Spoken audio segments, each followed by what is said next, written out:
Malapit na mag-lunchtime kaya bago pa kumalam ang aking tiyan, unahan ko na siya. Chinek ko na nga kung ano bang pwede kong makain or maluto sa ref. Ayun, meron tokwa at dahil na-miss ko mag-tokwa, tara lutuin natin yan. Kung hindi ka mahilig sa tokwa at tatanungin mo kung anong pwedeng substitute, ay marami po pwedeng imitation carb sticks, chicken, pork, beef, at iba pa. Ito kasi mabilis lutuin kaya ito yung gagamitin ko. Make sure to drain and pat dry your tofu para mas ma-absorb niya yung mga marinade and spices na gagamitin mo. Para maiwasan din yung pagtalansik kapag piniprito mo na. Umili kayo ng gulay na gusto nyong ilagay basta pwedeng makain ng hilaw or yung di na kailangan lutuin. In my case, I will use cucumber and carrots. Tatanggalin ko lang yung gitnang part, yung buto at yung malambot na part. Ano bang tawag dyan? Comment down below. Google ko na lang mamaya. O, di ba? Pwede naman palang kainin yung cucumber, gagawa pa ng kung ano. Naisip ko nga na hiwain pa ng mas maninipis yung cucumber. Wala lang para cute. At ganoon din naman yung carrot, hihiwain ko lang din ng maninipis pero gagamit na lang ako ng shredder para may silbi naman siya, diba?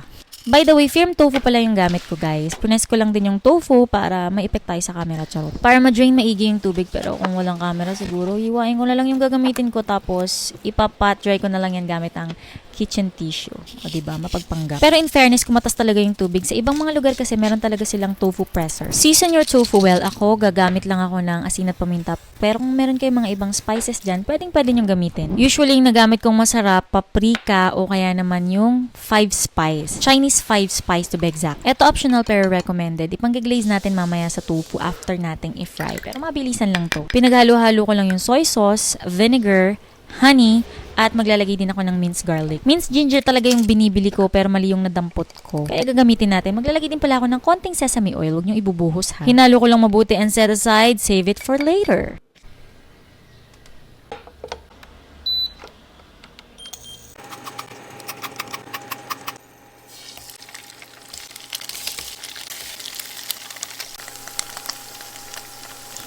O diba tinamad ng mag-voice over? Alam niyo na naman kasi yan. Pinan-fry ko lang yung tofu and hinayaan kong maluto kada sides.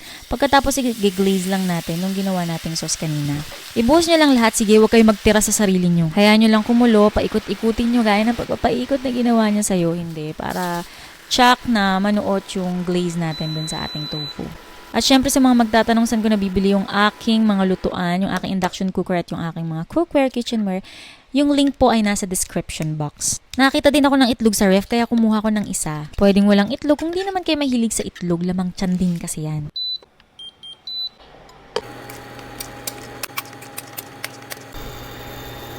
Kung mapapansin nyo, healthy pa rin siya dahil konting mantika lang yung inilalagay ko and olive oil pa nga yung gamit ko. Non-stick naman kasi yung aking mga pan, kainaman, mabilis magluto at hindi na kailangan ng mantika. Lalo na kung hindi naman mga deep fry yung ilulutuin mo. Hiwain ko nga lang din ng pa-strips yung tofu gaya ng paghiwa ko sa cucumber at carrots pero hindi ganun kanipis, be. You know, ka-juicy. Kala mo naman hindi toko yung hinihiwa no. Ayan, papapak pa nga. At dahil may natira akong rice paper wrapper, patok na patok sa inyo yung aking rice paper wrapper. Mabot na yata ng 2.5 million. Sa mga hindi pa nakakapanood, panoorin nyo yan. Hanapin nyo sa aking Facebook page at sa aking YouTube channel. Kumuha lang ako nitong aking seaweed. Ito mas makakamura kung bultuhan kang bibili. Naghahanap lang ako ng mga grocery store na mas murang nagbebenta. Maglalagay din ako ng rice. Yung rice ko hindi na yan seasoned. Plain rice lang siya pero pwede nyo siyang i-season. Lagyan nyo ng konting vinegar, salt and pepper, sugar, ganun. Ito na nga yung aking egg. Hatiin ko sa dalawa dahil dalawa lang yung lalagyan ko ng egg, o diba? Tapos yung dalawa walang egg para may option, ganun. Inassemble ko lang, pinagpatong-patong, ayan. O diba ang bilis? Don't worry, uulitin natin para sa ikabubuti ng nakararami.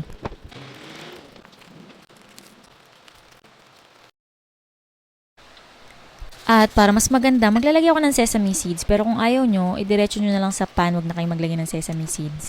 Toasted sesame seeds pala yan, guys, na last year ko pa tinost. Nilagay ko sa ref and in fairness, hindi pa siya sira. Goods pa siya.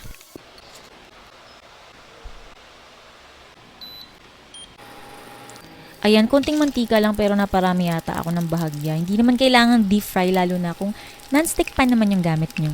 Alam nyo na to, ipiprito lang natin lahat ng sides, back and front, side to side, ganun, para crispy yung kalabasan niya. Makikita nyo naman yan pag parang lobo-lobo na yung balat, yung rice paper wrapper. At syempre, masasarap yan dito sa aking napakasarap na homemade sesame sauce.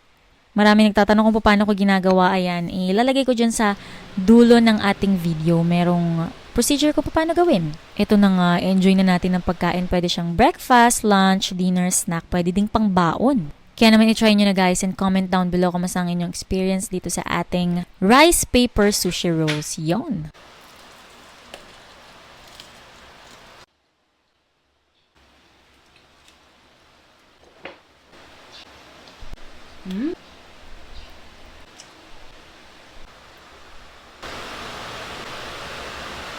And I'm sure magiging paborito mo rin. In a bowl or any container na meron ka dyan, just add your kipay, Japanese mayo, charot lang, QP ata. Magkakatas lang ako ng lemon, yun yung ginamit ko kanina sa peanuts, so sayang naman kung itatapon ko na, diba? Pwede kang gumamit ng calamansi juice or vinegar kung wala kang lemon juice. Then just season it with salt and pepper pero paunti-unti lang. At para mas mabalansin natin yung lasa, lalagyan natin yan ng honey, pwedeng sugar.